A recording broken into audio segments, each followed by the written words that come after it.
The Constitution of Kenya 2010 provides for sovereign power belongs to the people, and the Kenyans own their country in the sense that they have freedom of expression and participation.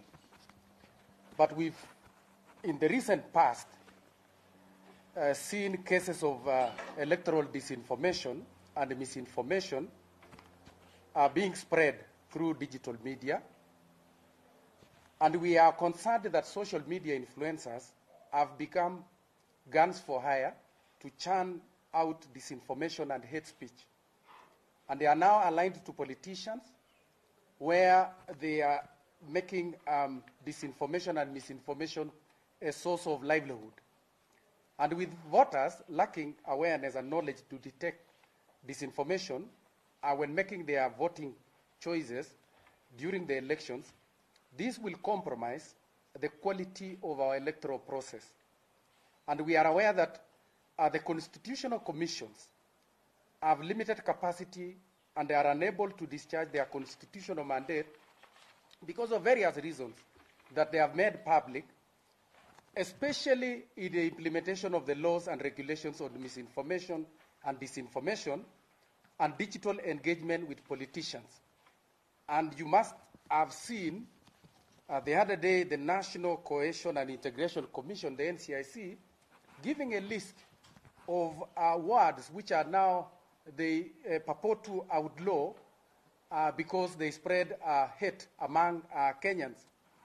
But we are saying that even journalists have become a target to subscribers of disinformation and misinformation because their inability to detect fake news and the practice of impartiality and getting accurate information. And not only journalists, everyone now in the country is having a problem in terms of getting accurate information. And I want to give live examples, such as when there was the attack and the stoning of the chopper of one of the politicians in Uasin Gishu County.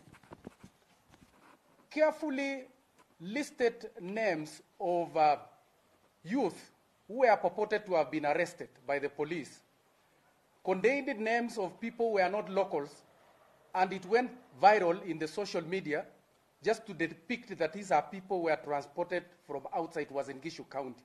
And I think it forced the police to provide the true list of the arrested youth, whereas actually it had caused harm where people felt like that was a carefully stage-managed attack on the politician. But it was purely misinformation and disinformation. We also appeal to the civil society leadership to coordinate and monitor misinformation and disinformation, and all the institutions of governance accountable at the national level and at the county levels. And we call upon the National Cohesion and Integration Commission and technology companies such as Facebook, Twitter, Safaricom, the Airtel, to collaborate and deal with tribal nuances that precipitate violence during this electionary period. And lastly, I want to say that we plead with Kenyans that they embrace the practice and ownership of national values, where they have the ability to participate in the elections from an informed perspective, so that they make meaningful decisions for the next 5 years when they choose their leaders.